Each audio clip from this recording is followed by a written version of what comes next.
লাগে একদম, যে দেখবে লোভ লাগবে। এই যে ইলিশ মাছটা অনেক ভালো, দেখো হয়ে গেছে ইলিশ মাছ, সরিষা ইলিশ। দেখি ভাপ দিয়ে বানাইছো? ভাপা না, আমি আগে মেখে রেখেছিলাম ম্যারিনেট করে, তারপরে হচ্ছে একটু তেল দিয়ে পরে দিয়ে দিছি, পরে একদম অল্প আছে ভাপের মতোই করে রান্না করছি। এখন গরম গরম ভাত আর হচ্ছে ইলিশ সরিষা, আর সাথে লইটা শুটকি ভর্তা যেটা ওইটা আছে। আর কিছু লাগবে? ডাল।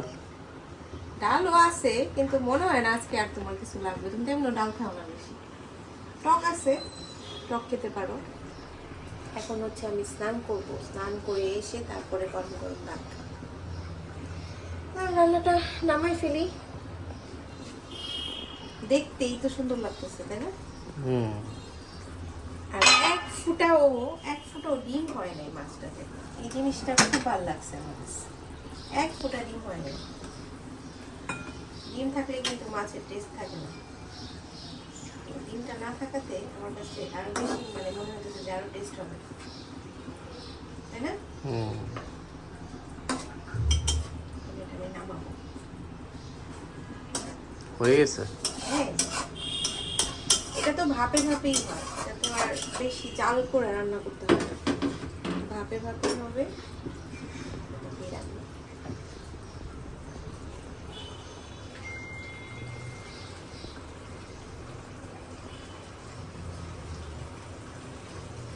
তো চলো আমি রান্নাটা করি, শেষ, এরপর আমি যাবো স্নানে, অনেক বেলা হয়ে গেছে।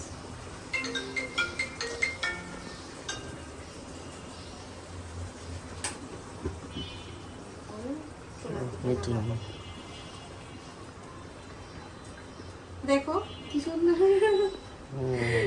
এটা যদি থাম্বনেল দিই কেমন লাগে, একদম যে দেখবে লোভ লাগবে। গাইস আপনারা যারা দেখতেছেন, আমার খুব খারাপ লাগতেছে সিরিয়াসলি, আমি যদি সবাইকে খাওয়াতে পারতাম তাহলে আমার কাছে খুব ভালো লাগতো।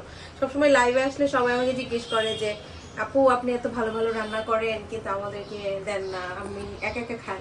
আসলে সত্যিই আমার অনেক খারাপ লাগে। আমি যদি আমার সেই সামর্থ্য থাকতো তাহলে আমি সবাইকে খাওয়াতাম, কারণ আমার কিন্তু নর্মালি যখন রান্না করি না, কেউ যদি কাউকে যদি খাওয়াই, সে যদি প্রশংসা করে আমার ভীষণ ভালো লাগে।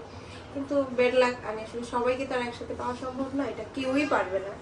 তারপরে যার রিজিকে আছে, যদি কখনো কোনোদিন কারোর সাথে দেখা হয়ে যায়, না খাইয়ে আমি ছাড়বো না, প্রমিস। ঝোলটা একটু মাখো মাখো রাখছি, কারণ এটা বেশি ঝোল হলে ভালো লাগবে না।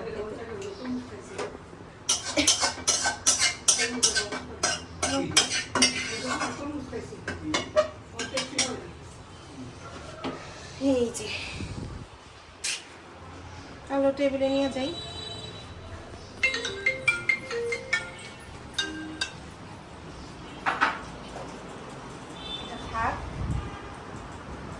স্নানটা করে এসে তারপরে খাওয়া দাওয়া করে আসতেছি, বাই।